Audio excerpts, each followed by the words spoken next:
अंबरपुर हिमालय की तराई में बसा एक छोटा सा गांव था। जिंदगी शांत थी, लोग मिलनसार थे, लेकिन गांव पर एक डर का साया मंडराता था।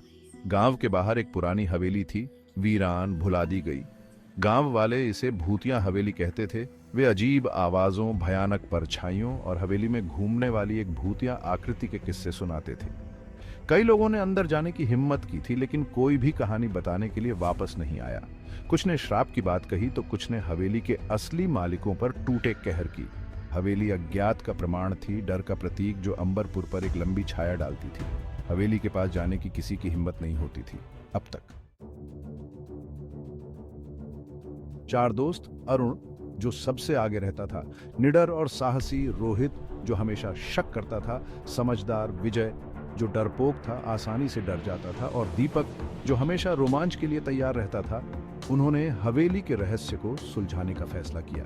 वे बचपन से ही अविभाज्य थे, उनका बंधन अटूट था। उन्होंने हंसी राज बांटे थे और अब वे इस साहसिक कार्य को भी साझा करेंगे। एक शाम जैसे ही सूरज ढलने लगा, गांव में लंबी लंबी परछाइयां पड़ने लगी।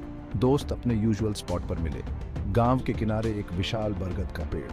हवा में एंटिसिपेशन और डर का माहौल था। उन्होंने एक वादा किया, हवेली में उनका जो भी इंतजार कर रहा है उसका मिलकर सामना करेंगे।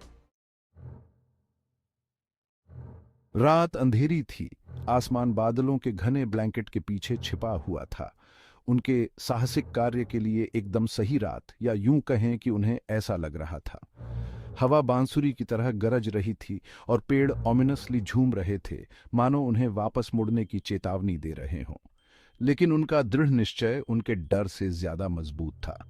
जैसे ही वे हवेली के पास पहुंचे, उनकी रीढ़ की हड्डी में ठंडक दौड़ गई। हवा में भारीपन आ गया, एक भयानक सन्नाटा छा गया जो किसी भी आवाज से ज्यादा भयानक था।